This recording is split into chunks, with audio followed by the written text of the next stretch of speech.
Infiniti Hurwich has a colorful name and a colorful life. Working on Jackson Square and being part of that community is what he does and who he is. New Orleans is one of the oldest areas of civilization in the West, with the Indians and the river. And the river itself creates a field that creates force that is attractive. And here you get a sense of at least history, tradition, and I think that's why people who stay here, because there's a sense of community. I have people who visit me, some every day, you know, people I've known for like over 20 years. It's hard to describe just being out here and being committed. In the early 70s, there were 200 artists, and there would be 2 artists in this space. And there would be a painter and then who needed the fence, and then maybe a portrait artist who had a stand-up display, and there would be 2 artists. Can you go around, Claude? And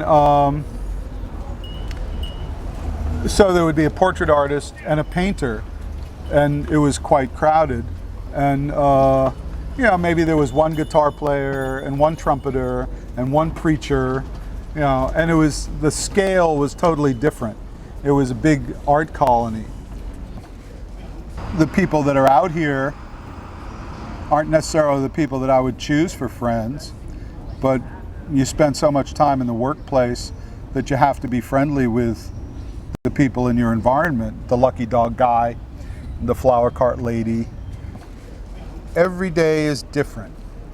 And, you know, they start off similarly, but what I like is when people who I've already sold work to come back for more. And I have a lot of clients in Florida and Alabama and Texas, Baton Rouge, who do that, you know, and they say, oh, we came looking for you last week, but you weren't here, so we came back. I had been a missionary.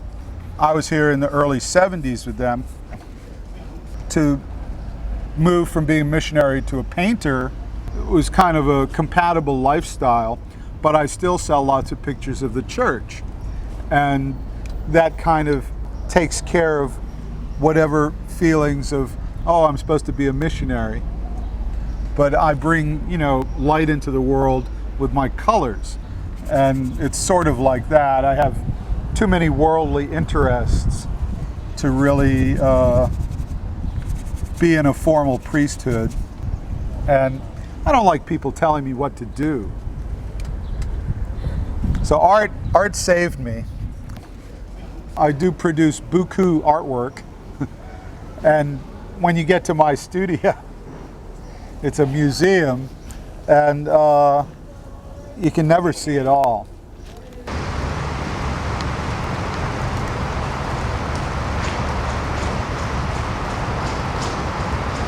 I've been on the square 8 years now, and as time has gone by, I've become less dependent on institutions and more dependent on my individual clients who keep coming back. And I still love to sell a good $20 piece of fine art to a student or a kid. I mean, I have kids come and then they, Mama, I want to buy this painting, you know, I'll do dishes for the rest of my life.